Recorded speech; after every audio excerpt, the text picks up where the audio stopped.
Assalamualaikum warahmatullahi wabarakatuh.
Innal hamdalillah nahmaduhu wa nasta'inuhu wa nastaghfiruh wa na'udzu billahi min shururi anfusina wa min sayyiati a'malina may yahdihillahu fala mudhillalah wa may yudlil fala hadiyalah. Asyhadu an la ilaha illallah wahdahu la syarikalah wa asyhadu anna Muhammadan abduhu wa rasuluh. Allahumma shalli ala sayyidina Muhammadin wa ala alihi wa sahbihi wa barik wa sallim ajmain. Fa ya ibadallah usikum wa nafsi bi taqwallah wa ta'atihi la'allakum tuflihun. Qala Allah ta'ala fil Qur'anil Karim, a'udzu billahi minasy syaithanir rajim. Ya ayyuhalladzina amanu ittaqullaha haqqa tuqatih wa la tamutunna illa wa antum muslimun. Wahai orang-orang yang beriman, bertakwalah kepada Allah dengan sebenar-benar takwa kepadanya, dan janganlah kamu mati kecuali dalam keadaan muslim. Hadirin jamaah salat Jumat yang dirahmati Allah Subhanahu. Tiada kata yang lebih indah melainkan lantunan syukur kehadirat Allah Subhanahu wa taala, Rabb pencipta alam semesta ini. Atas limpahan rahmat dan karunia-Nya, pada kesempatan siang hari ini kita masih diberikan nikmat iman, nikmat Islam, nikmat sehat, dan nikmat kesempatan. serta diringankan langkah kakinya menuju masjid dalam rangka melaksanakan sholat Jumat di masjid yang kita cintai ini. Salawat serta salam marilah kita curahkan pada junjungan kita Nabi besar Muhammad sallallahu alaihi wasallam beserta keluarga dan sahabat-sahabatnya serta pengikutnya sampai akhir zaman. Mudah-mudahan dengan izin Allah kita yang sekarang dikumpulkan di tempat yang mulia ini dengan harapan kita di akhirat nanti dikumpulkan di surganya Allah Subhanahu wa taala. Amin ya rabbal alamin. Hadirin jamaah salat Jumat yang dirahmati Allah Subhanahu wa taala. Wahai hamba-hamba Allah, selanjutnya khatib tidak lupa dan tidak bosan-bosannya berwasiat kepada diri sendiri ataupun juga pada para jamaah sekalian agar senantiasa meningkatkan keimanan dan ketakwaan kepada Allah Subhanahu wa taala. Karena inilah sebaik-baik bekal saat perjumpaan dengan Allah Subhanahu wa taala. Ada banyak isyarat dalam Al-Qur'an yang harus diperhatikan oleh setiap muslim.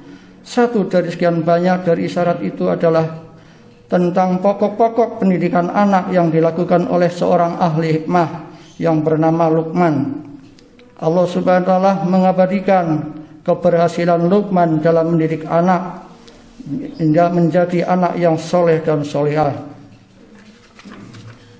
Allah Subhanahu wa taala berfirman yang artinya, dan ingatlah ketika Luqman berkata kepada anak-anaknya ketika ia memberikan pelajaran kepadanya, wahai anakku, janganlah engkau menyekutukan Allah. Sesungguhnya menyekutukan Allah adalah benar-benar kedzaliman yang besar. Dan kami perintahkan kepada manusia agar berbuat baik kepada kedua orang tuanya.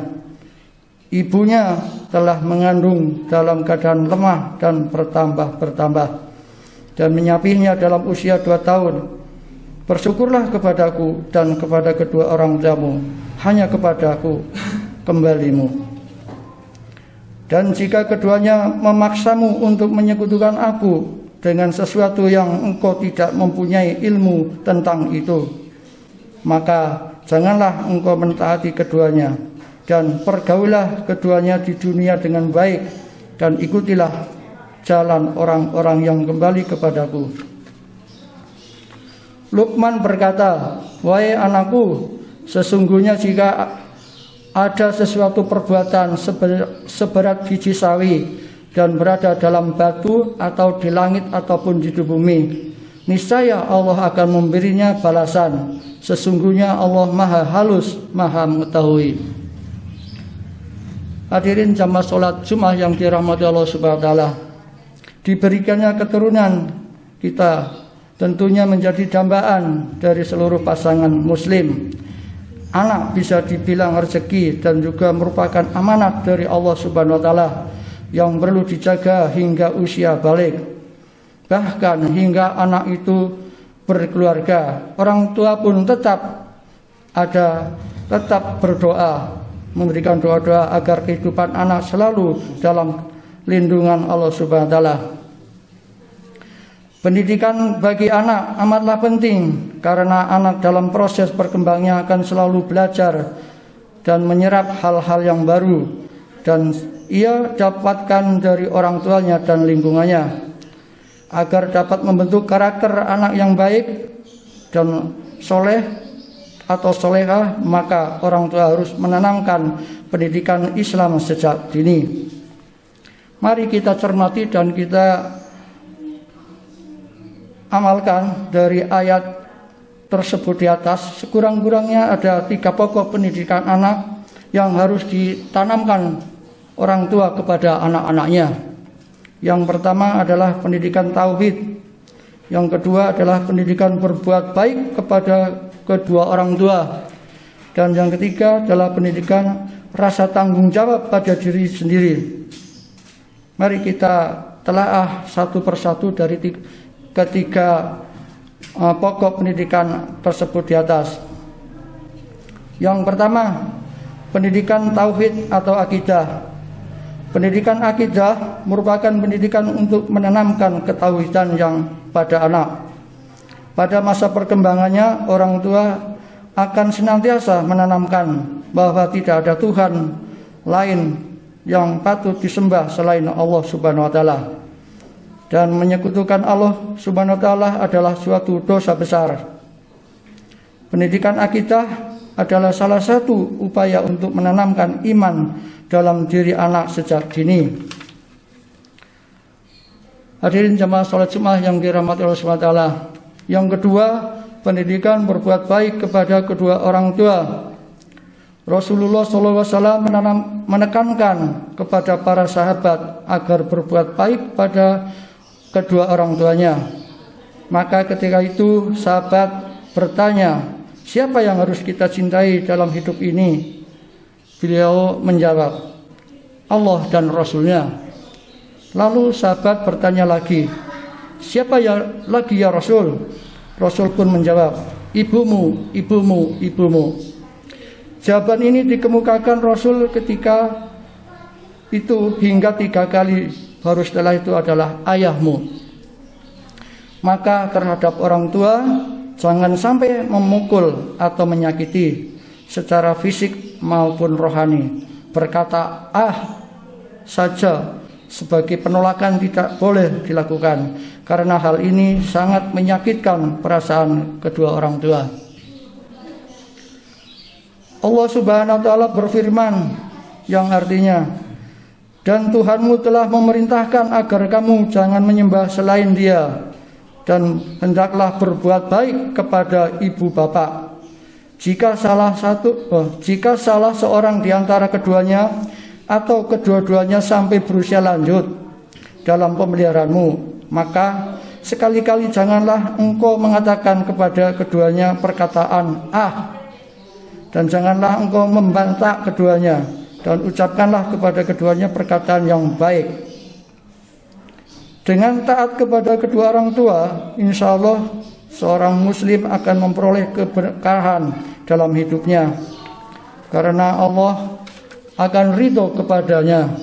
Dan bila seseorang dimurkai oleh kedua orang tuanya, maka Allah juga tidak meridhoinya. Ridho Allah ada pada keridhaan kedua orang tua, dan kemurkaan Allah ada pada kemurkaan orang tua juga. Hadis riwayat At-Tirmidzi. Hadirin jamaah salat Jumat yang dirahmati Allah SWT. Yang ketiga, pendidikan rasa tanggung jawab pada diri sendiri. Pendidikan yang ketiga yang ditanamkan Luqman kepada anaknya adalah rasa tanggung jawab terhadap apa yang dia lakukan di dunia ini. Karena semua yang dilakukan oleh manusia akan ada pertanggungjawabannya di akhirat. Amal baik dibalas dengan kebaikan, dan amal buruk akan dibalas dengan keburukan. Allah Subhanahu wa taala berfirman, "Wa may ya'mal misqala dzarratin khairan yarah, wa may ya'mal misqala dzarratin khairan yarah." Yang artinya, maka barang siapa mengerjakan kebaikan seberat zarah, niscaya dia akan melihat balasannya. Dan barang siapa mengerjakan kejahatan seberat zarah, niscaya dia akan melihat balasannya juga. Dengan tertanamnya rasa tanggung jawab apa yang dilakukan seorang anak, insya Allah akan berhati-hati dalam melakukan sesuatu. Dari sinilah dapat kita simpulkan bahwa Luqman merupakan seorang ahli hikmah yang patut kita teladani dalam mendidik anak agar sang anak menjadi anak yang soleh. Hadirin jamaah salat Jumat yang dirahmati Allah SWT. Demikian khutbah singkat yang dapat kami sampaikan. Mudah-mudahan dapat menambah wawasan keislaman dan keimanan kita kepada Allah Subhanahu wa taala, serta bila ada manfaatnya terutama bagi diri sendiri dan hadirin jamaah Jumat sekalian. Bila yang disampaikan benar itu datangnya dari Allah Subhanahu wa taala, namun kalau ada kesalahan itu semata-mata dari diri kami sendiri. Barakallahu li wa lakum fil Qur'anil azim, wa nafini wa iyyakum bima fihi minal ayati wal dzikril hakim.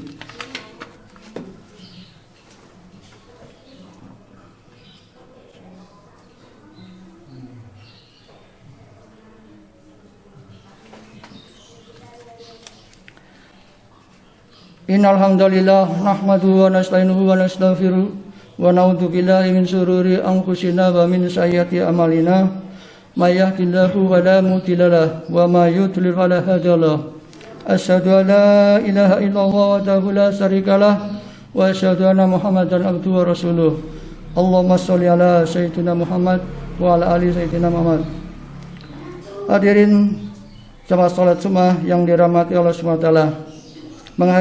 Mengakhiri khutbah siang hari ini, mari kita berdoa dengan khusyuk dan penuh harapan, memohon kepada Allah Subhanahu wa taala agar diberikan kesehatan, kenikmatan dan dijauhkan dari wabah penyakit yang sedang melanda di dunia ini. Ibadallah, innallaha amurukum bi amri hasuna khaliqukum kama qala ta'ala fit hadil wa ma qalatul jin wal insa illa ya'budun. Innallaha wa malaikatu yusholluna 'alan nabi ya ayyuhalladzina amanu shollu 'alaihi wasallimu taslima. Sesungguhnya Allah dan para malaikatnya bersalawat untuk Nabi. Wahai orang-orang yang beriman, bersalawatlah kamu untuk Nabi dan ucapkanlah salam dengan penuh penghormatan kepadanya. Allahumma sholli wa sallim wa barik ala abduka wa rasulika Muhammad.